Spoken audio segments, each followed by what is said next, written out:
ನಾರಾಯಣ ಜಗಪಾಲಕನೇ, ಹೇ ನಾರಾಯಣ ಜಗಪಾಲಕನೇ, ರಕ್ಷಿಸು ನಮ್ಮ ಶ್ಯಾಮನನು ನೀನೆ, ರಕ್ಷಿಸು ನಮ್ಮ ಶ್ಯಾಮನನು ನೀನೆ. ಅಣು ಅಣುವಲಿ ನೆಲೆಸುತ್ತ ಪೊರೆವವನೇ, ಕ್ಷಣದಲ್ಲಿ ಭಕುತರ ನೋವ ಕಳೆವನೆ. ಜಯ ಜಯ ಹರಿ ಜಯ ಮಾಧವ ಮುರಾರೇ, ನಾಥ ನಾರಾಯಣ ದೇವ ದೇವ. ಜಯ ಜಯ ಹರಿ ಜಯ ಮಾಧವ ಮುರಾರೇ, ನಾಥ ನಾರಾಯಣ ದೇವ ದೇವ.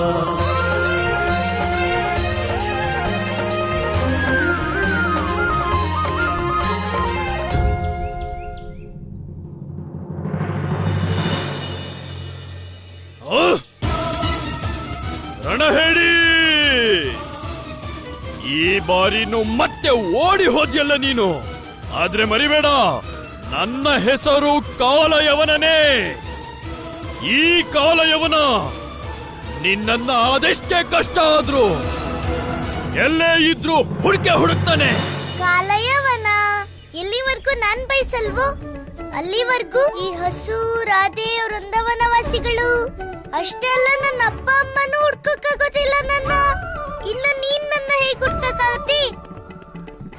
ಇನ್ನ ನಾನು ನಿನ್ ಎದುರಿಗೆ ಎಲ್ಲಿವರೆಗೂ ಬರಲ್ಲ ಅಂದ್ರೆ ಕಾಲಿಯವನ, ನೀನು ನಿನ್ನ ಕರ್ಮ ನಿಯತ್ತಿನ ನಿರ್ಧಾರ ಮಾಡೋವರೆಗೂ ಬರಲ್ಲ.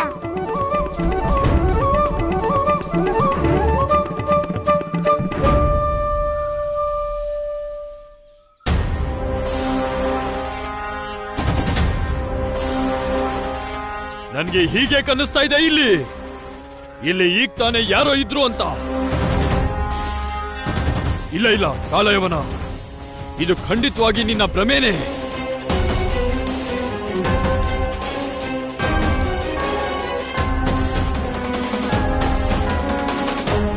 ಇದು ನನ್ನ ಭ್ರಮೆನೇ ಇಲ್ಲ.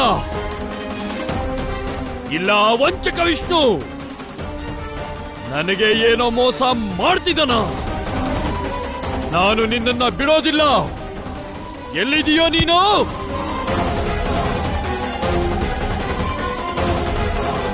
ಓ, ನೀನಲ್ಲಿದೀಯಾ?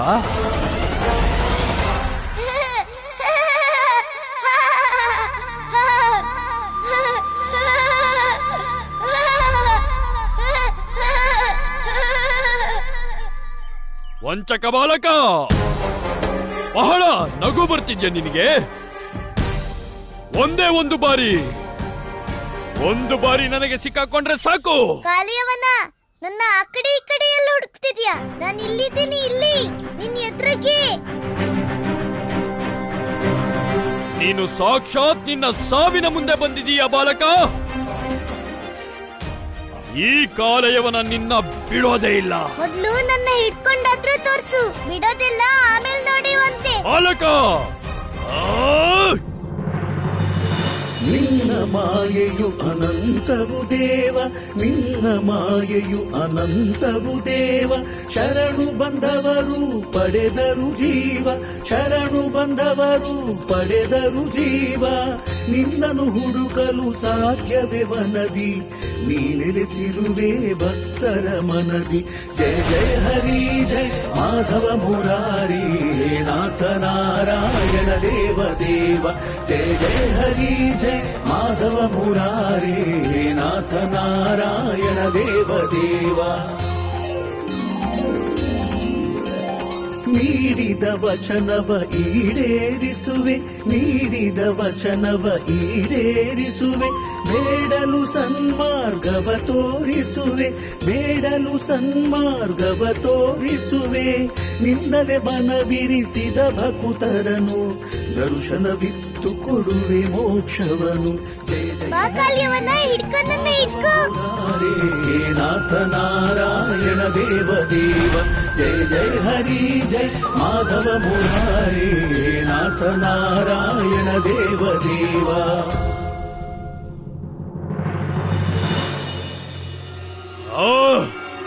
ಈಗ ಅರ್ಥ ಆಯ್ತು ನನಗೆ ಬಾಲಕ.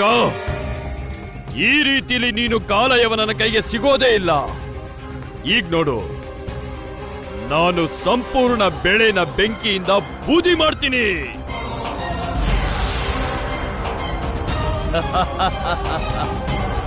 ಬಾಲಕ, ವಿಷ್ಣು ಅವತಾರಿ ಅಲ್ವಾ ನೀನು? ಎಲ್ಲ ಜೀವ ಜಂತು ಮರ ಗಿಡದಲ್ಲೂ ನಿನ್ನದೇ ಅಂಶವಿದೆ. ಈ ವಿಷಯ ನನಗೆ ತುಂಬಾ ಚೆನ್ನಾಗಿ ಗೊತ್ತಿದೆ. ನಿನ್ಗೀಗ ಈ ಸಂಪೂರ್ಣ ಬೆಳೆ ನಾಶ ಆಗೋದನ್ನ ನೋಡಕ್ಕಾಗೋದಿಲ್ಲ. ಕಾಪಾಡೋದಾದ್ರೆ ಕಾಪಾಡ್ಕೋ ನಿನ್ನ ಈ ಸೃಷ್ಟಿಯನ್ನ. ಕಾಲಿಯವನ ಒಬ್ಬ ಬಾಲಕನ್ಗೋಸ್ಕರ ಸಂಪೂರ್ಣ ಹೊಲ ಯಾಕೆ ಸುಡ್ತಾ ಇದೀಯಾ? ನನ್ನ ಹಿಡ್ಕೊಳ್ಳೋದಾದ್ರೆ ಹಿಡ್ಕೋ ಬಾ. ನೋಡು, ಇಲ್ಲಿಂದ ಹೊರಗೋಗಕ್ಕೆ ಯಾವ ದಾರಿನೂ ಕೂಡ ಇಲ್ಲ. ಬಾಬಾ, ಹಿಡ್ಕೋ ನನ್ನ. ಗೊತ್ತಿತ್ತು ನನಗೆ, ನಿನ್ನ ಈ ಪ್ರಕೃತಿನ ಕಾಪಾಡೋಕೋಸ್ಕರ ನಿನ್ನದೇ ಬಲಿದಾನ ಖಂಡಿತ ಕೊಡ್ತೀಯ. ಓಡು ಈ ಗುಹೆಲಿ ಕೃಷ್ಣ, ಓಡು. ಈಗ ಈ ಗುಹೆನೆ ನಿನ್ನ ಸಮಾಧಿ ಸ್ಥಾನ ಆಗೋದು.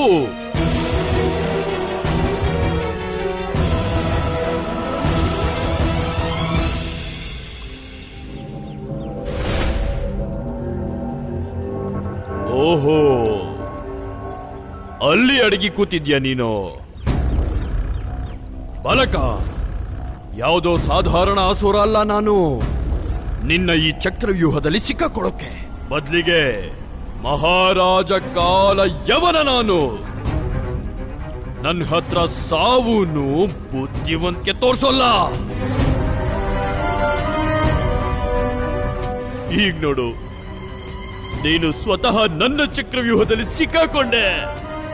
ಈ ಗುಹೆಯಿಂದ ಹೊರಗೆ ಹೇಗೆ ಹೋಗ್ತೀಯ?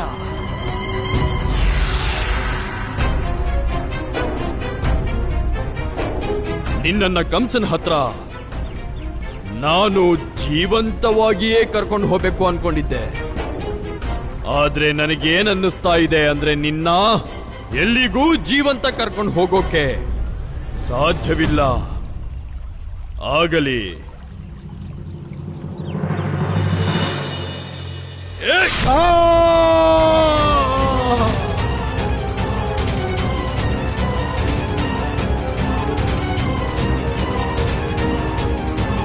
ಅಧರ್ಮಿ, ನನ್ನ ಸಹಸ್ರಾರು ವರ್ಷಗಳ ತಪಸ್ಸನ್ನು ನೀನು ಭಂಗ ಮಾಡಿದೆ. ಶಾಂತಿ ಋಷಿವರ್ಯ, ಶಾಂತಿ. ನಿನ್ನ ಸಹಸ್ರ ವರ್ಷದ ತಪಸ್ಸಿಗಿಂತ ನನಗೀಗ ಹೆಚ್ಚಾಗಿ ಬೇಕಿರೋದು ಆ ಹುಡುಗ. ನೀನ್ ತಿಳಿದೇ ತಪ್ಪು ಮಾಡಿದ್ಯಾ ಅಂತ ನನಗನ್ನಿಸ್ತು. ಆದ್ರೆ ನೀನು ಸ್ವಭಾವದಿಂದಾನೇ ಜನರಿಗೆ ದುಃಖ ಕೊಡೋನು ಅಂತ ಅನ್ನಿಸ್ತಾ ಇದೆ. ನಿನಗೆ ಜೀವಂತವಾಗಿರೋದಕ್ಕೆ ಯಾವ ಅಧಿಕಾರನೂ ಇಲ್ಲ. ಜೀವಂತವಾಗಿರುವ ಯಾವುದೇ ಅಧಿಕಾರ ಇಲ್ವಾ ನನಗೆ? ಋಷಿವರ್ಯ, ನಿನ್ಗೆ ಗೊತ್ತಿದ್ಯೇನು ಯಾರೆದುರಿಗಿದ್ಯಾ ನೀನು ಅಂತ? ಯವನದ ರಾಜ, ಮಹಾರಾಜ ಕಾಲ ಯವನ ನಾನು. ನನ್ನ ಹತ್ರ ಸಾವುನು ಬುದ್ಧಿವಂತಿಕೆ ತೋರಿಸೋದಿಲ್ಲ. ಅಮರತ್ವದ ವರದಾನ ಸಿಕ್ಕಿದೆ ನನಗೆ. ಸ್ವತಃ ವಿಷ್ಣುನು ನನ್ನ ಅಂತ್ಯ ಮಾಡಕ್ಕಾಗೋದಿಲ್ಲ. ಮತ್ತೆ ನೀನ್ ಹೇಳ್ತೀಯಾ ನಂಗೆ ಅಹಿತ ಮಾಡ್ತೀನಿ ಅಂತ? ಅಹಂಕಾರಿ, ಪ್ರಭು ಕೊಟ್ಟ ವರದಾನದಿಂದ ನಾನು ನಿನಗೆ ಮೃತ್ಯುವಿನ ಶಾಪ ಕೊಡಲಾಗುತ್ತಿಲ್ಲ.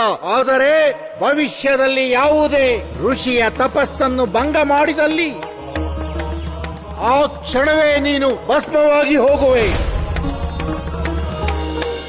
ನಾರಾಯಣ ನಾರಾಯಣ. ಪ್ರಭು, ನಿಮ್ಮ ಲೀಲೆ ಅಪಾರ. ಅಪಾರವಾದದ್ದು ನಿಮ್ಮ ಲೀಲೆ. ಅಷ್ಟು ದೊಡ್ಡ ಸಮಸ್ಯೆಯು ನಿಮ್ಮಿಂದ ಎಷ್ಟು ಸುಲಭವಾಗಿ ಪರಿಹಾರವಾಯಿತು ಪ್ರಭು. ಕಾಲಯವನ ಯಾರನ್ನು ಕಾಲವು ಸೃಷ್ಟಿಸದೋ ಅವನನ್ನು ಕೃಷ್ಣ ಎಷ್ಟು ಸುಲಭವಾಗಿ ಮೃತ್ಯುವಿನ ಎದುರು ಕರೆದು ನಿಲ್ಲಿಸಿರುವನಲ್ಲ ಪ್ರಭು. ಅವನ ಅಮರತ್ವದ ವರದಾನವನ್ನು ಮೃತ್ಯುವಿನ ಪ್ರಬಲ ಸಂಭಾವ್ಯತೆಯಾಗಿ ಪರಿವರ್ತನೆ ಮಾಡಿದ್ದಾನೆ ಪ್ರಭು. ನಾರಾಯಣ ನಾರಾಯಣ. ಎಲ್ಲಿ ಹೋದ ಆ ಬಾಲಕ?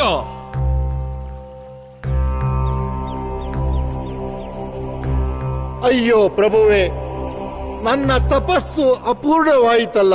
ನನಗೆ ಈ ಜನ್ಮದಲ್ಲೂ ನಿಮ್ಮ ಸಹಭಾಗಿಯಾಗುವ ಅವಕಾಶ ಸಿಗಲಿಲ್ಲವಲ್ಲ. ನನ್ನದೆಂತಹ ದೌರ್ಭಾಗ್ಯ ಪ್ರಭು, ನನ್ನದೆಂತಹ ದೌರ್ಭಾಗ್ಯ. ಋಷಿವರ್ಯ,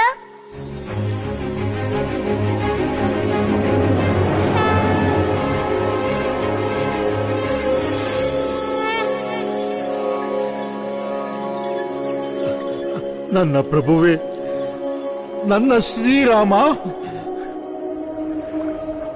ಪ್ರಭು, ಇದೇನು?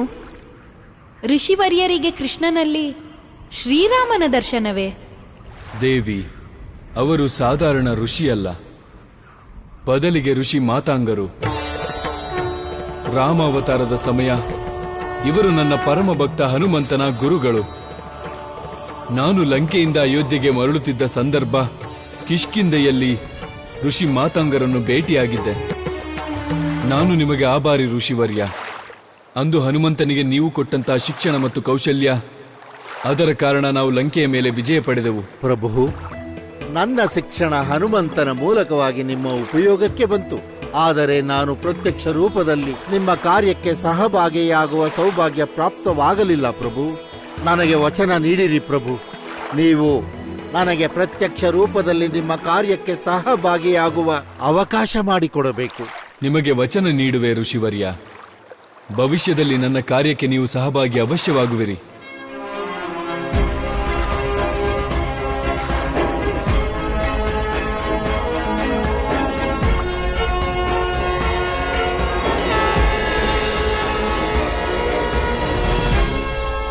ಋಷಿವರ್ಯ, ರಾಮಾವತಾರದಲ್ಲಿ ನಿಮಗೆ ಕೊಟ್ಟಂತಹ ವಚನ ಇಂದು ನಾನು ಪೂರ್ಣ ಮಾಡಿದೆ. ಕಾಲಯವನಿಗೆ ಶಾಪ ನೀಡಿಯೇ ನೀವು ನನ್ನ ಕಾರ್ಯದಲ್ಲಿ ಪ್ರತ್ಯಕ್ಷ ರೂಪದ ಸಹಯೋಗ ಮಾಡಿದಿರಿ. ಇಂದು ನೀವು ಕಾಲಯವನಿಂದ ಅವನ ಅಮರತ್ವ ಕಸಿದಿರಿ. ಅನ್ಯತಾ ಅವನ ಅಂತ್ಯ ಮಾಡುವುದು ನನಗೂ ಕೂಡ ಸಾಧ್ಯವಿರಲಿಲ್ಲ. ಋಷಿ ಮಾತಾಂಗ, ಇಂದು ನೀವು ನನ್ನ ಅತ್ಯಂತ ಮಹತ್ವಪೂರ್ಣ ಕಾರ್ಯದಲ್ಲಿ ಸಹಯೋಗಿಯಾದಿರಿ. ಹೇ ಪ್ರಭುವೇ, ನಾನು ಧನ್ಯನಾದೆನು ಪ್ರಭುವೇ. ನಾನಿಂದು ಧನ್ಯನಾದೆ.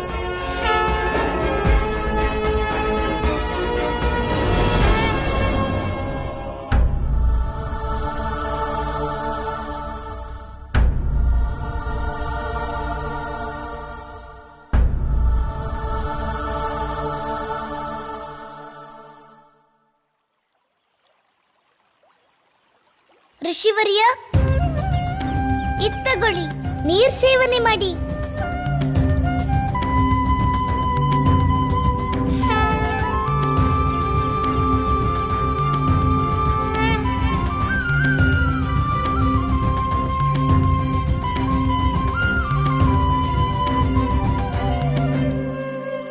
ಬಾಲಕ, ಪದೇ ಪದೇ ಎಲ್ಲಿ ಮಾಯ ಆಗ್ತೀಯ ನೀನು? ಎದುರಿಗೆ ಬಾ. ಋಷಿವರ್ಯ, ಈಗ ನಾನು ಹೋಗ್ಲೇಬೇಕು. ಇಲ್ವೋ ಕಾಲಿಯವನ ಮತ್ಯಾವ್ದೋ ಸಮಸ್ಯೆ ತಂದ್ಬಿಡ್ತಾನೆ. ಇಂದು ನೀವು ನಿಮ್ಮ ಕೈಗಳಿಂದ ನೀರನ್ನು ಕುಡಿಸಿ ಜನ್ಮ ಜನ್ಮಾಂತರದ ಬಂಧನದಿಂದ ಸದಾಕಾಲಕ್ಕೂ ಮುಕ್ತಿಗೊಳಿಸಿದಿರಿ. ಬಾಲಕ,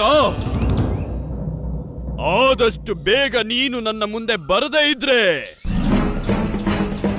ಕೇವಲ ಈ ವನವಷ್ಟೇ ಅಲ್ಲ, ಜೊತೆಗೆ ಸಂಪೂರ್ಣ ವ್ರಜಮಂಡಲವನ್ನೇ ಬೆಂಕಿಯಿಂದ ಭಸ್ಮ ಮಾಡ್ತೀನಿ. ಕಾಲಯವನ,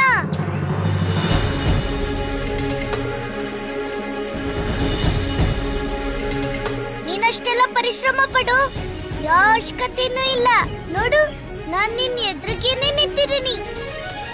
ಹೇಳು, ಏನ್ ಬೇಕಿದೆ ನಿನ್ಗೆ?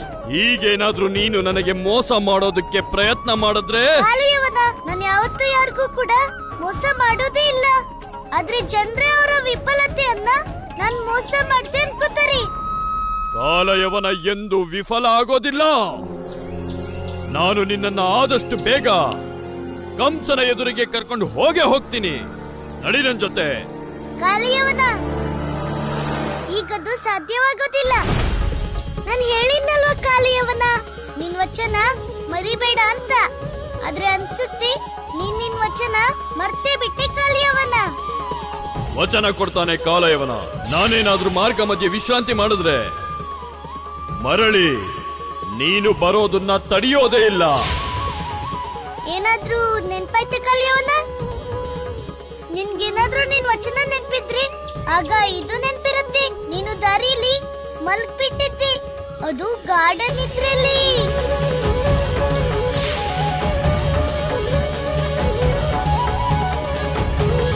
ಕಾಲಿಯವನ, ಈಗ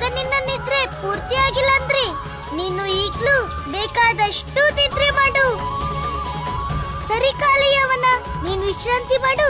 ಈಗ ನಾನು ಹೋಗ್ತೀನಿ ನನ್ನ ವೃಂದಾವನಕ್ಕೆ. ನಿಂತ್ಕೋ, ಹಾಗೆಲ್ಲ ಹೋಗೋ ಹಾಗಿಲ್ಲ. ಯಾಕಂದ್ರೆ ನಿನಗೂ ಮೊದಲು ಒಂದು ವಚನನ ನಾನು ಕಂಸನ್ಗೂ ಕೊಟ್ಟಿದ್ದೆ. ನಿನ್ನ ಅವನ ಎದುರಿಗೆ ಕರ್ಕೊಂಡು ಹೋಗುವಂತ ವಚನ. ಈಗ ನಿಂಗೆ ಕೇವಲ ಒಂದೇ ನಿಯತಿ ಇದೆ. ನೀನು ಕಂಸನ ಸಮ್ಮುಖ ಬರಲೇಬೇಕು. ನಿನ್ಗೆ ಹಾಗೆ ಆಗ್ಬೇಕಂದ್ರೆ ನಾನು ನಿನ್ ಜೊತೆ ಬರ್ತೀನಿ ಕಂಸ ಮಾವನ ಹತ್ರಕ್ಕೆ. ಆದ್ರೆ ಏನು? ಆದ್ರೆ ನನ್ಗೆ ನಿಂದೆ ಬಹಳ ಚಿಂತೆ ಆಗ್ತಿರೋದು. ನೀನು ನನ್ನ ಚಿಂತೆ ಮಾಡುವಂತ ಅವಶ್ಯಕತೆ ಇಲ್ಲ. ಕಾಲಯವನ ನಾನು. ಬದ್ಲಿಗೆ ನೀನು ನಿನ್ನ ಮತ್ತೆ ನಿನ್ನ ಜೀವದ ಬಗ್ಗೆ ಚಿಂತೆ ಮಾಡು. ನೀನು ನಿಜವಾಗ್ಲೂ ಮಹಾರಾಜನ? ಯವನ ಪ್ರದೇಶದ ಮಹಾರಾಜ ಕಾಲಯವನ. ಸಂಶಯನಾ? ಸಂಶಯ ಏನೋ ಆಗ್ತಾ ಇದೆ. ಯಾಕಂದ್ರೆ ನನ್ಗೊತ್ತು ಮಹಾರಾಜರು ಆಜ್ಞೆ ಕೊಡ್ತಾರೆ, ತಗೊಳ್ಳೋದಿಲ್ಲ. ಕಾಲಯವನ ಎಂದು ಯಾರಿಂದಲೂ ಆಜ್ಞೆ ತಗೊಳ್ಳೋದಿಲ್ಲ. ಬದ್ಲಿಗೆ ಕಾಲಯವನಿಗೆ ಏನನ್ಸುತ್ತೋ ಅದನ್ನೇ ಮಾಡ್ತಾನೆ. ಹಾಗಾದ್ರೆ ಈಗ ನೀನು ನಿನ್ನ ಇಚ್ಛೆಯಿಂದ ಕರ್ಕೊಂಡು ಹೋಗ್ತೀರಾ ಅಥವಾ ಕಂಸನ ಆಜ್ಞೆನ? ನನ್ಗೇನಾಗ್ಬೇಕು? ಈಗ ನೀನ್ ಬಯಸಿದ್ರಿ ನಾನ್ ನಿನ್ ಜೊತೆ ಬರೋಕೆ ನಡಿ ಬರ್ತೀನಿ. ಆದ್ರೆ ಜಗತ್ತು ಹೇಳುತ್ತೆ ಒಬ್ಬ ಮಹಾಬಲಿಕಾಲಿಯವನ ಒಬ್ಬ ಬಾಲಕನಿಗೆ ಕೊಟ್ಟಿರೋ ವಚನ ಮುರ್ದ್ಬಿಟ್ಟ ಅಂತ. ಜನರು ನಿನ್ನ ಕಂಸನ ಸೇವಕ ಅನ್ಕೋತಾರೆ. ಏನ್ ಗೌರವ ಉಳ್ಕೊಳ್ಳುತ್ತೆ ನಿಂದು ಮತ್ತೆ ನಿನ್ನ ಯವನ ಪ್ರದೇಶದ್ದು. ಆದ್ರೆ ನನ್ಗೆ ಒಂದೇ ಚಿಂತೆ ಇರೋದು, ನಾಳೆ ಪೂರ್ತಿ ಜಗತ್ತು ಹೀಗ್ ಅನ್ಕೋಬಾರ್ದು ಈ ಕಾಲೆಯವನ ಕಂಸನ ದಾಸ ಅಂತ. ಇಂತಹ ವೀರ ಯೋಧ, ಅಜಯ ಅಮರ ಅಸುರ ಕಂಸನ ಸೇವಕನ ಹೇಗನ್ಸುತ್ತೆ ನಿನ್ಗೆ? ಯಾವ ಜನರು ನಿನ್ಗೆ ಗೌರವ ಕೊಡ್ತಾರೋ ಅದೇ ಜನರು ಹೇಳ್ತಾರೆ, ಅಲ್ ನೋಡಿ ಕಂಸನ್ ಸೇವಕ ನಡ್ಕೊ ಬರ್ತಿದ್ದಾನೆ ಕಾಲೆಯವನ. ಅಲ್ ನೋಡಿ ಕಂಸನ ಆಜ್ಞಾಕಾರಿ ಸೇವಕ. ಆದ್ರೆ ಅದ್ರಿಂದ ನನ್ಗೇನು? ನಡಿ, ಮಹಾರಾಜ ಕಂಸ ನಮ್ ಕಾಯ್ತಿರ್ಬೋದು. ನಡಿ. ನಿಂತ್ಕೋ. ನೀನು ಹೇಳ್ತಾ ಇರೋದು ನಿಜಾನೇ ಬಾಲಕ. ನಾನ್ಯಾಕೆ ಕಂಸನ ಆಜ್ಞೆ ಪಾಲಿಸ್ಲಿ? ಅದೇನೇ ಆ ಕಾಲೆಯವನ, ಅವನು ವಚನ ನಿಭಾಯಿಸೋದಿಕ್ಕೆ ಪ್ರಸಿದ್ಧನಲ್ವಾ? ನಿಸ್ಸಂದೇಹ. ಕಾಲಯವನಿಗೆ ತಾನು ಕೊಟ್ಟಿರೋ ವಚನ ತುಂಬಾ ಚೆನ್ನಾಗಿ ನೆನಪಿದೆ. ಯಾಕಂದ್ರೆ ಈಗ ಅದೇನೇ ಆಗ್ಬಿಡ್ಲಿ, ಈ ಕಾಲಯವನ ಅವನ ವಚನನ ಮರೆಯೋದೇ ಇಲ್ಲ. ಹೋಗು, ಹೊರಟೋಗು ವೃಂದಾವನಕ್ಕೆ. ಕಾಲಯವನ ತಾನು ಕೊಟ್ಟಂತ ವಚನನ ಮಧ್ಯದಲ್ಲಿ ಮರೆಯೋದಿಲ್ಲ. ಒಂದ್ ಬಾರಿ ಮತ್ತೆ ಯೋಚಿಸು ಕಾಲೆಯವನ, ಮತ್ತೆ ಕಂಸನ ಆಜ್ಞೆ ಪಾಲಿಸ್ತಿದ್ರಿ ನೀನು ಅವನ್ ಕೋಪನ ಎದುರಿಸೋ ಹಾಗಾಗ್ಬೋದು. ಕಾಲಯವನ ನಾನು.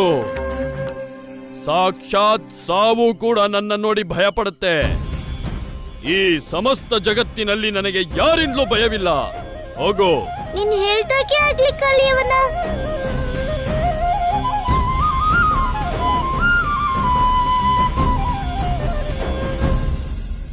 ಕಾಲೆಯವನ,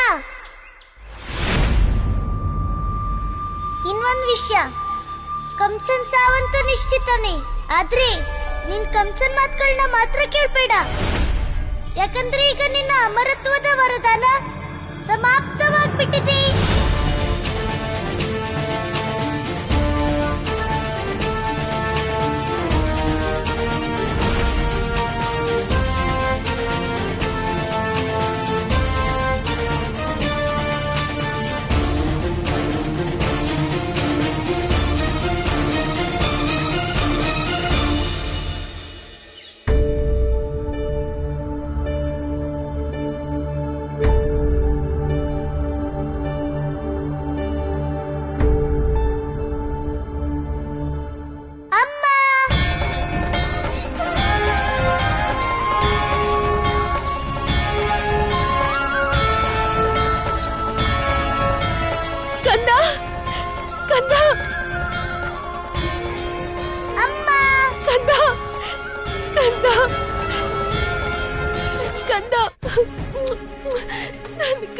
ನಾರಾಯಣನ ಕೃಪೆ ತುಂಬಾ ದೊಡ್ಡದು. ನಮ್ ಕೃಷ್ಣ ಸುರಕ್ಷಿತವಾಗಿ ಬಂದ್ಬಿಟ್ಟ. ನೀನ್ ಹುಷಾರಾಗಿದ್ಯಾ ಕಂದ? ನಾರಾಯಣ ನನ್ ಮಾತನ್ನ ಕೇಳಿದ್ರು. ಆ ಕಾಲ್ಯವನ್ನ ನಿನಗೇನು ಮಾಡಕ್ಕಾಗ್ಲಿಲ್ಲ. ಅಮ್ಮ, ಯಾರ ಜೊತೆಗ್ ನಿನ್ನಂತ ಅಮ್ಮನ್ ಪ್ರೀತಿ ಇರತ್ತು, ಅವ್ರಿಗೆ ಯಾರ್ ಕೆಟ್ಟದ್ ಮಾಡಕ್ಕಾಗತ್ತೆ ಅಮ್ಮ?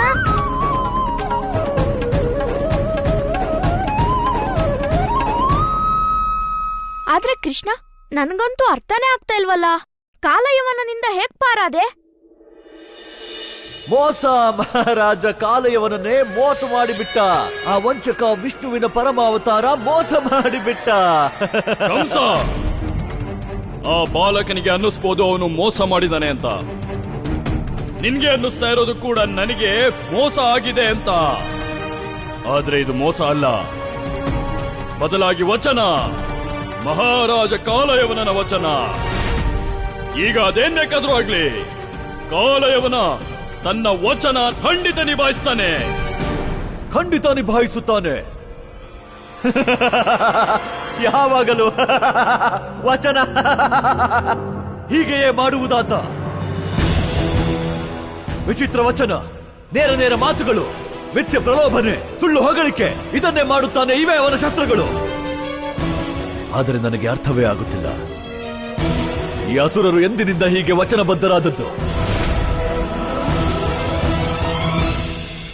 ಅಣ್ಣ, ಪ್ರತಿ ರಕ್ಷಸರೊಳಗೂ ಶಾಸಕ ಆಗೋ ಇಚ್ಛೆ ಇರತ್ತಿ, ಸೇವಕ ಆಗೋದಲ್ಲ. ಕಾಲಯವನ ಕಂಸನ್ ಸೇವಕ ಆಗೋದಕ್ ಬಯಸ್ತಿರ್ಲಿಲ್ಲ, ಅದಕ್ಕೆ ಅವ್ನ್ ನನ್ನ ಬಿಟ್ಬಿಟ್ಟ. ಅಂದ್ರೆ ನೀನಲ್ಲಿ ಯಾವ ಯುದ್ಧನೂ ಮಾಡದೆ ಬರೀ ನಿನ್ ಜಾಣ್ತನದಿಂದ ಅಂತ ದೊಡ್ಡ ರಾಕ್ಷಸನ್ ಸೋಲ್ಸ್ ಬಂದ್ಬಿಟ್ಯಾ? ಅಣ್ಣ, ಬುದ್ಧಿಯಿಂದನೇ ಕೆಲ್ಸ ಆಗತ್ತಂದ್ರಿ, ಆಗ ಬಲದ ಪ್ರಯೋಗ ಯಾಕೆ? ಕೃಷ್ಣ, ನೀನ್ ಹೇಳಿದ್ ನನಗ್ ಚೆನ್ನಾಗ್ ಗೊತ್ತಾಯ್ತು. ನನ್ನಂತ ಶಕ್ತಿವಂತನ್ ಜೊತೆ ನಿನ್ನಂತ ಬುದ್ಧಿವಂತನೂ ಕೂಡ ಇದ್ರೆ ಅದ್ರ ಕತೆನೇ ಬೇರೆ.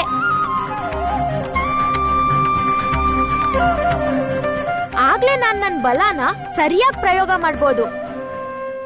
ಬಲರಾಮ, ನಾನ್ ಹೇಳೋದೇನಂದ್ರೆ ಎಲ್ರ ಜೊತೆ ನಮ್ಮ ಕೃಷ್ಣ ಇದ್ರೇನೆ ಒಳ್ಳೇದು. ಆವಾಗ ನಮ್ಮ ಜಗತ್ತಿಗೆ ಅಪಾಯನೇ ಇರಲ್ಲ. ಯಶೋದೆ ಕಂದನಿಗೆ ಜಯವಾಗಲಿ, ಯಶೋದೆ ಕಂದನಿಗೆ ಜಯವಾಗಲಿ. ಅಯ್ಯೋ, ಸ್ವಲ್ಪ ಇರಿ ನೀವೆಲ್ಲ. ಕೃಷ್ಣ, ಮತ್ತೆ ಏನಾಯ್ತು? ಅಯ್ಯೋ ತಾವು ಚಿಕ್ಕಪ್ಪ, ನೀವೆಲ್ಲ ಮರ್ತು ಬಿಟ್ರಿ. ನಾವು ಶ್ರಾವಣ ಮಾಸದ ಉತ್ಸವನೂ ಮಾಡ್ಬೇಕಲ್ವಾ? ಹಾ ಹೌದು ಕೃಷ್ಣ, ನಾನೇನೋ ದೊಡ್ಡ ಮರುಗುಳಿ. ಈ ಕಾಲಯವನ ಬಂದ್ಮೇಲೆ ಇವರೆಲ್ರೂ ಮರುಗುಳಿ ಆಗ್ಬಿಟ್ರು ಅನ್ಸುತ್ತೆ.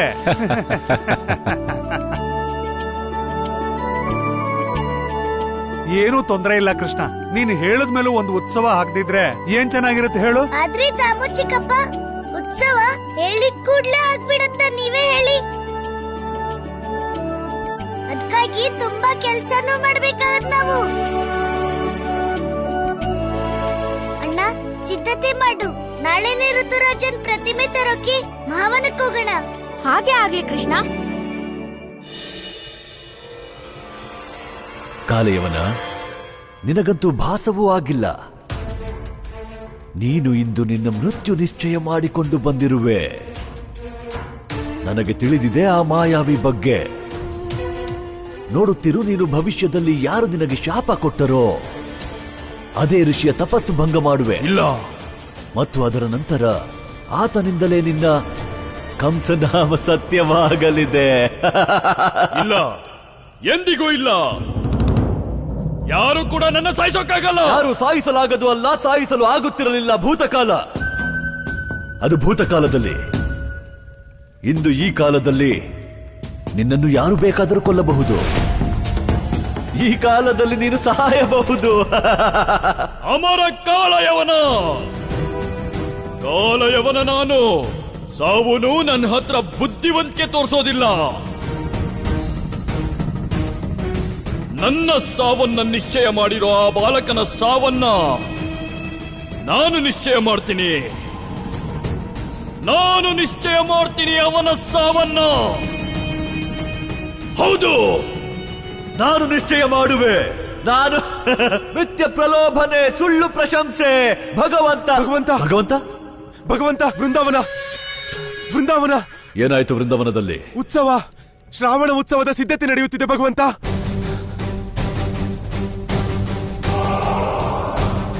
ಶ್ರಾವಣ ಉತ್ಸವ ಅರ್ಥಾತ್ ಮಹಾವನಕ್ಕೆ ಹೋಗುವ ಸಿದ್ಧತೆ, ಋತುರಾಜನು ಬರುವ ಸಿದ್ಧತೆ. ಆನಂದವಾಯಿತು, ಆನಂದವಾಯಿತು ಭಗವಂತ. ಮಹಾವನ ಅರ್ಥಾತ್ ಮೃತ್ಯುವಿನ ವನ.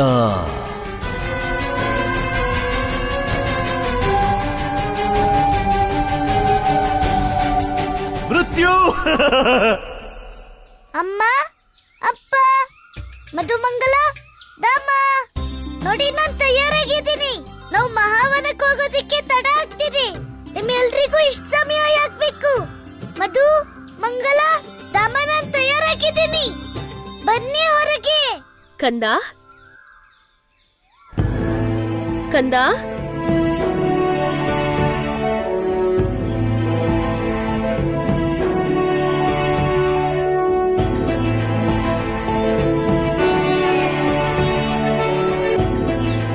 ನೀವೆಲ್ರೂ ನಿಂತು ನನ್ನೇ ಯಾಕೆ ನೋಡ್ತಿದ್ದೀರಾ?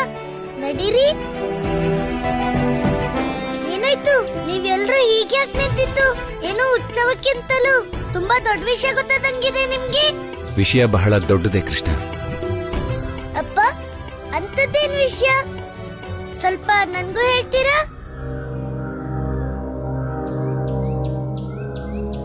ಎಲ್ರೂ ನಂಬಿದ್ದಾರೆ ನೀನು ನಮ್ಮೆಲ್ಲರ ಆರಾಧ್ಯ, ಈ ಜಗತ್ತಿನ ಪಾಲಕ, ನಾರಾಯಣನ ಪೂರ್ಣಾವತಾರ ಅಂತ. ಅಪ್ಪ, ಈಗ ಮತ್ತೆ ನೀವೆಲ್ಲ ನನ್ನನ್ನು ಭಗವಂತ ಮಾಡ್ತಿದ್ದೀರಾ? ನೀವು ಮಾತ್ರ ನಾನು ಕೃಷ್ಣ ಕೃಷ್ಣ ಅಷ್ಟೇ, ನಿಮ್ ಮಗ ನಾನು. ಆದ್ರೆ ಕಂದ, ಪುರುಷೋತ್ತಮ ರಾಮನಿಗೂ ಅಮ್ಮ ಇದ್ಲು, ಕೌಸಲ್ಯ ಅಮ್ಮ. ನೀವು ನಿಜ ಹೇಳ್ತಿದ್ದೀರಾ ಯಶೋದೆ ಅದಕ್ಕೆ? ಶಾಸ್ತ್ರದಲ್ಲೂ ಹೇಳಿದ್ದಾರೆ, ಆ ಭಗವಂತನೇ ಮನುಷ್ಯನ ರೂಪದಲ್ಲಿ ಬಂದು ಈ ಜಗತ್ತಿಗೆ ಲೀಲೆ ತೋರಿಸ್ತಾನೆ ಅಂತ.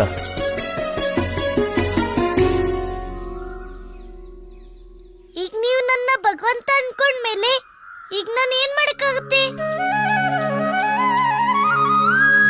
ನಾನಿಲ್ಲೇ ಕುತ್ಕೋತೀನಿ, ನೀವು ಪೂಜೆ ಮಾಡಿ ನನ್ಗೆ.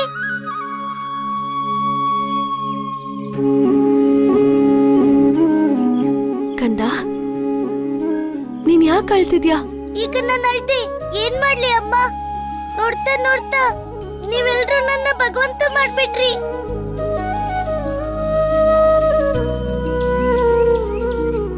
ಭಗವಂತಂಗೆ ಗೆಳೆಯ ಇರಲ್ಲ, ಸಂಬಂಧಿನೂ ಇರಲ್ಲ, ಮತ್ತವ್ರಿಗೆ ಅಪ್ಪ ಅಮ್ಮನೂ ಇರಲ್ಲ. ಭಗವಂತ ಯಾರ ಜೊತೆನೂ ಇರೋದೇ ಇಲ್ವಲ್ಲ, ಯಾಕಂದ್ರೆ ಅವನು ಗುಡಿಯಲ್ಲಿರ್ತಾನೆ.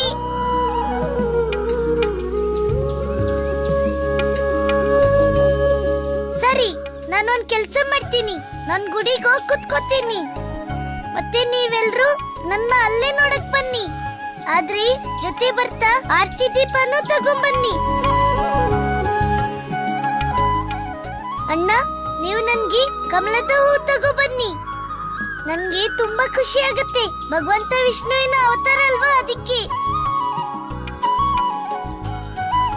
ಮತ್ತೆ ನೀವ್ ಯಾವಾಗ ಬಂದ್ರು ಬೆಣ್ಣೆನ ತರೋದ್ ಬೇಡ, ಯಾಕಂದ್ರೆ ಬೆಣ್ಣೆ ನನ್ಗೆ ಇಷ್ಟ, ಭಗವಂತ ವಿಷ್ಣುಗೆ ಇಷ್ಟ ಇಲ್ಲ. ರಾಧೆ, ನೀನೇನ್ ಯೋಚಿಸ್ತಿದ್ಯಾ? ಇದೇ ಅಲ್ವಾ ಈ ಕೃಷ್ಣ ನನ್ಗ್ ಮಾತ್ರ ಅಲ್ಲ ಅಂತ ಯೋಚನೆ ಮಾಡ್ತಿರ್ತೀಯ.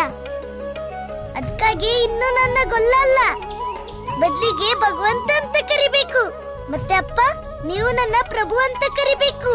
ಅಮ್ಮ, ನೀನು ಈಗ್ಲಿಂದ ನನ್ನ ಕಂದ ಅನ್ನೋದನ್ನ ಬಿಟ್ಬಿಡು. ನೀವೆಲ್ರೂ ಈಗ ನನ್ನ ಭಗವಂತ ಮಾಡಿದೀರಲ್ಲ, ನಾನ್ ಸರಿಯಾಗಿ ನಡ್ಕೋತೀನಿ. ನಾನು ಹೋಗ್ತೀನಿ ನನ್ನ ಗುಡಿಗೆ. ಮತ್ತೆ ಯಾರು ನನ್ನ ತಡಿಬೇಡಿ.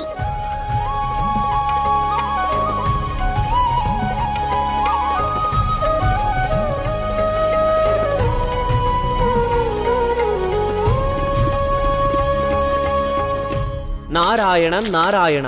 ಪ್ರಭು, ಇಂದು ಪರಮಾವತಾರಿ ಶ್ರೀಕೃಷ್ಣ ಅದ್ಯಾವ ಲೀಲೆ ರಚಿಸುವನು? ದೇವರ್ಷಿ, ಮನುಷ್ಯನ ಮನದಲ್ಲಿ ಈ ಭಾವನೆ ಮನೆ ಮಾಡಿದೆ. ಕೇವಲ ದೇವರಷ್ಟೇ ಸಮರ್ಥ, ಸಕ್ಷಮ, ಮತ್ತು ವಿಶೇಷನೆಂದು. ಅದಕ್ಕೆಂದೇ ಯಾರಾದರೂ ಅವರ ರಕ್ಷೆ ಮಾಡಿದರೆ, ಉತ್ತಮ ಮಾರ್ಗ ತೋರಿದರೆ ಆತನನ್ನು ದೇವರು ಎಂದುಕೊಳ್ಳುತ್ತಾರೆ. ಕೃಷ್ಣ ಇಂದು ಅದೇ ಧೋರಣೆಯನ್ನು ಮುರಿಯುವ ಪ್ರಯತ್ನ ಮಾಡುತ್ತಿದ್ದಾನೆ. ಆದರೆ ಪ್ರಭು, ಕೃಷ್ಣ ನಿಮ್ಮ ಅವತಾರ, ಸಾಕ್ಷಾತ್ ದೇವರು. ವೃಂದಾವನವಾಸಿಗಳ ಈ ಧೋರಣೆಯನ್ನು ಮುರಿಯುವ ಅವಶ್ಯಕತೆ ಏನಿತ್ತು? ದೇವಿ, ಕೃಷ್ಣ ಏನೇ ಮಾಡುತ್ತಿದ್ದರೂ ಆತ ಒಬ್ಬ ಮನುಷ್ಯನ ರೂಪದಲ್ಲಿ ಮಾಡುತ್ತಿದ್ದಾನೆ. ಅವನು ಈ ಅವತಾರವನ್ನು ತಾಳಿದ್ದೇಕೆಂದರೆ ಅದರಿಂದ ಆತ ಮನುಷ್ಯರಿಗೆ ಅವರ ಸಾಮರ್ಥ್ಯ, ಅವರ ವಿಶೇಷತೆಗಳ ಅನುಭೂತಿ ಮಾಡಿಸಲು.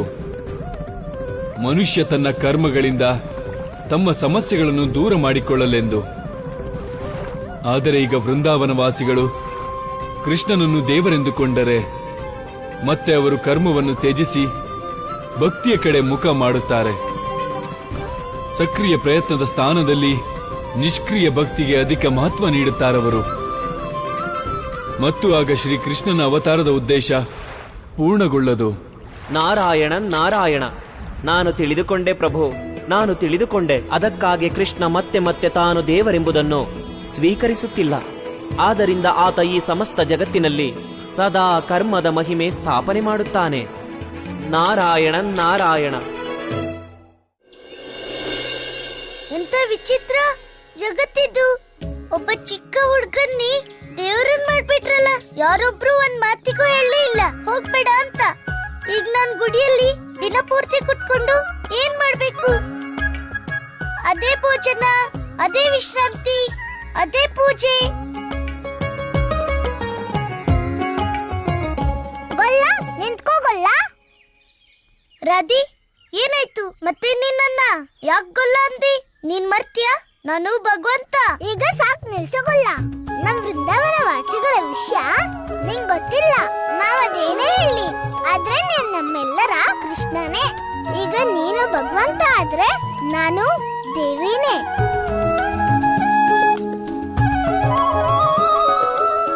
ನೀನೇನಾದ್ರೂ ಗುಡಿಯಲ್ಲಿ ಕುತ್ಕೊಂಡ್ರೆ ನಾನು ನಿನ್ ಜೊತೆಲೇನೆ ಗುಡಿಯಲ್ಲೇ ಕುತ್ಕೋತೀನಿ. ಏನು? ಏನಂದೆ ರಾಧೆ ನೀನು? ಹಾಗಲ್ಲ, ಕೃಷ್ಣ ಎಲ್ಲಿರ್ತಾನೋ ರಾಧೇನೂ ಅಲ್ಲೇ. ಒಂದ್ ಬಾರಿ ಮತ್ತೆ ಯೋಚಿಸೋ ರಾಧೆ. ಮತ್ತೆ ನನ್ ಜೊತೆಗಿದ್ದು ನೀನು ಕಷ್ಟಪಡೋ ಹಾಗಾಗ್ಬಾರ್ದು. ಗೊಲ್ಲ, ನಿನ್ಗೇನ್ ಒಪ್ಪಿಗೆ ಇದೆಯೋ ಅದೆಲ್ಲ ನನ್ಗೂ ಒಪ್ಪಿಗೆ ಇದೆ. ಸರಿ, ಇದೇ ನಿಜ ಆದ್ರೆ ಮತ್ತೆ ತಡೆ ಯಾಕೆ? ನಡಿ.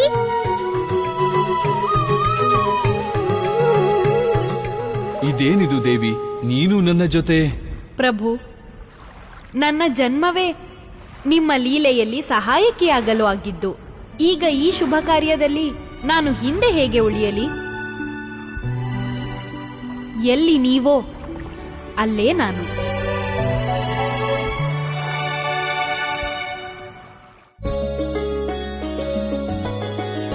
ತಂದೆ ತಾಯಿ ದೇವರು ಜಗಕ್ಕೆಲ್ಲ, ತಂದೆ ತಾಯಿ ದೇವರು ಜಗಕ್ಕೆಲ್ಲ. ನಾನು ನಿಜದಲ್ಲಿ ಬೆಣ್ಣೆಯ ಕಳ್ಳ, ತಂದೆ ತಾಯಿ ದೇವರು ಜಗಕ್ಕೆಲ್ಲ. ನಾಗೊಲ್ಲನು ಗೋಪಾಲಕ ವಂಶ, ನನ್ನಲ್ಲಿಲ್ಲ ಶ್ರೀಹರಿಯಂಶ ಎನ್ನುವ ಶ್ಯಾಮನ ಲೀಲೆಯ ಸೊಗವು ತಣಿಸಿರೆ ಮಣಿದಿರುವುದು ಮೂಜಗವು. ಎಲ್ಲರಿಗೂ ಪ್ರೇಮವ ನೆರೆದವನು, ಎಲ್ಲರ ಮನದಲ್ಲಿ ತಾನೆಲೆಸಿದನು.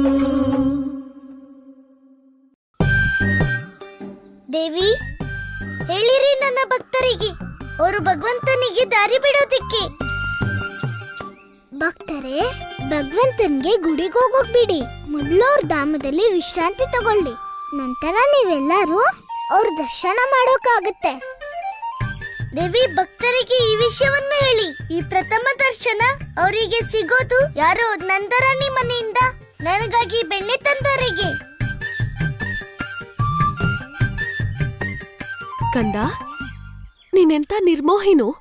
ನಿನ್ನಮ್ಮನ್ನೇ ಹೆಸರಿಡೋದ್ ಕರೀತಿದ್ಯಾ? ದೇವಿ, ತಿಳಿಸಿ ಬಿಡಿ ಅವರಿಗೆ, ಭಗವಂತನ್ಗೆ ಜನನ ಇರೋದಿಲ್ಲ. ಅವನಿಗೆ ಯಾವುದೇ ಅಪ್ಪ ಅಮ್ಮ ಇರೋದಿಲ್ಲ. ನನ್ನ ಕ್ಷಮಿಸ್ಬಿಡು, ಈಗ ನನಗೆ ಅರ್ಥ ಆಗಿದೆ. ನೀನು ನನ್ ಕಂದಾನೆ. ನೀನ್ ನಿಜ ಹೇಳ್ತಿದ್ಯಾ ಅಲ್ವಾ ಅಮ್ಮ? ನಿನಗ್ ನನ್ ಮೇಲೆ ನಂಬಿಕೆ ಇಲ್ವಾ? ನಿನ್ ಮೇಲಿದೆ ಅಮ್ಮ. ಆದ್ರೆ ಇಲ್ಲಿರೋ ವೃಂದಾವನವಾಸಿಗಳ ಮೇಲೆ ನಂಬಿಕೆ ಇಲ್ಲ. ಇವ್ರ ಪದೇ ಪದೇ ನನ್ನ ಭಗವಂತ ಅಂತ ಹೇಳ್ತಾ ಈ ಅಮ್ಮ ಮತ್ತೆ ಕಂದನ್ನ ದೂರ ಮಾಡ್ಬಿಡ್ತಾರೆ. ಅಪ್ಪ, ಒಬ್ಬ ಮಗನಿಗೆ ತನ್ನ ತಂದೆನೇ ಅವನಿಗೆ ದೇವರಿದ್ದಂತೆ. ಅವನ್ ಮಗ ಅದೆಷ್ಟೇ ದೊಡ್ಡವನಾಗಿರ್ಲಿ, ಅವನ ತಂದೆಗೆ ದೇವರಾಗಕ್ಕಾಗಲ್ಲ. ಅದಕ್ಕಾಗಿ ನಾನ್ ಯಾವಾಗ್ಲೂ ನಿಮ್ಮ ನಂದ ಪುತ್ರ ಮತ್ತೆ ಅಮ್ಮನ ಕಂದ ಮಾತ್ರನೇ. ಕೃಷ್ಣ, ನೋಡು ಕೃಷ್ಣ, ಮಹಾರಾಜ ಋತುರಾಜನ್ ಕರ್ಕೊಂಡ್ ಬರೋಕೆ ನನ್ ಪಲ್ಲಕ್ಕಿ ತಂದಾಯ್ತು.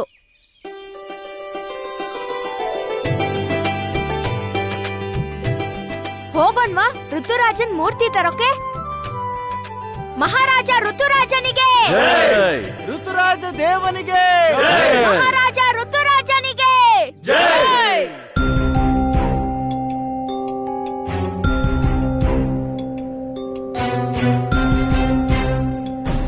ವೃಂದಾವನವಾಸಿಗಳೇ, ನೀವುಗಳೆಲ್ಲ ಅವಶೇಷವಾಗುವ ಮೊದಲು ನಿಮ್ಮನ್ನು ಇಂದು ವಿಶೇಷ ಮಾಡಲಿದ್ದೇನೆ. ನೀವೆಲ್ಲ ಜೀವಂತವಿದ್ದಂತೆ ತರ್ಪಣ ನೀಡಿ.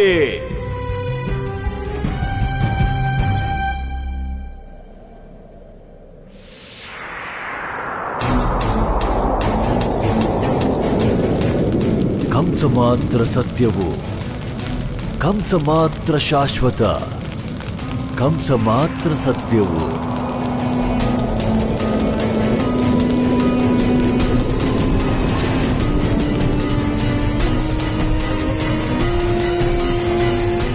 ಕಂಸನಾಮ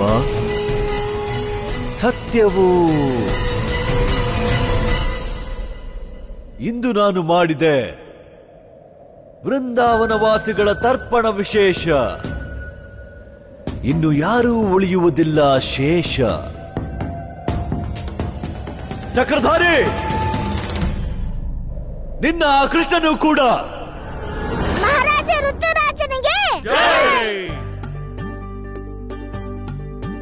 ಋತುರಾಜನು ಬರುವನದು ನಮ್ಮೀ ವೃಂದಾವನಕ್ಕೆ. ಋತುರಾಜನು ಬರುವನದು ನಮ್ಮೀ ವೃಂದಾವನಕ್ಕೆ.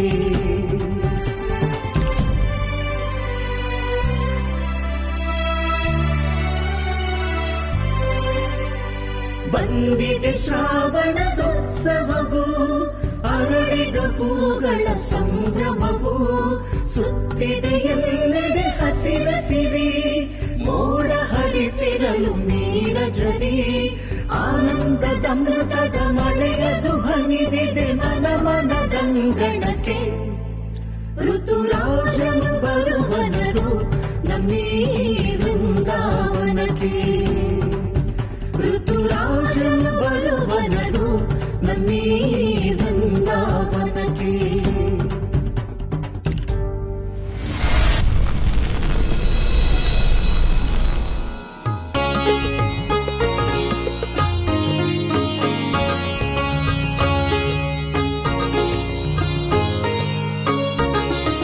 ಹೇ ಸಮಸ್ತ ಋತುಗಳ ರಾಜ ಋತುರಾಜ, ಕಳೆದ ವರ್ಷಗಳ ಹಾಗೆ ಈ ವರ್ಷನೂ ನಾವು ನಿಮ್ಮನ್ನ ಶ್ರಾವಣ ಉತ್ಸವಕ್ಕಾಗಿ ಆಮಂತ್ರಿಸೋಕ್ ಬಂದಿದ್ದೀವಿ.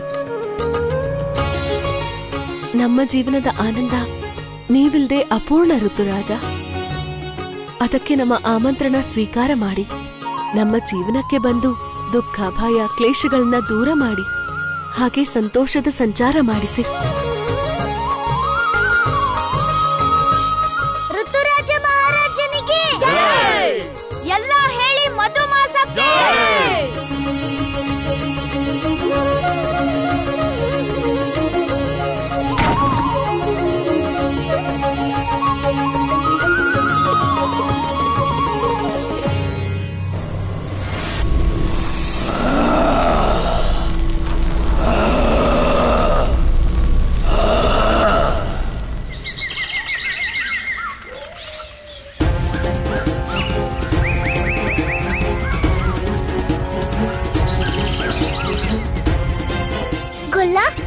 ಎಲ್ಲ ಹಕ್ಕಿಗಳು ಎಲ್ಲಿ ಹೋಗ್ತಾ ಇದಾವೆ?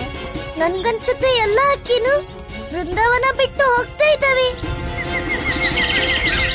ಹಕ್ಕಿಗಳು ಒಟ್ಟಿಗೆ ಹೀಗೆ ಹೋಗ್ತಾ ಇದೆ ಅಂದ್ರೆ ಅದರ ಅರ್ಥ ಯಾವುದೋ ಅಶುಭ ಘಟನೆ ನಡೆಯೋದಿದೆ.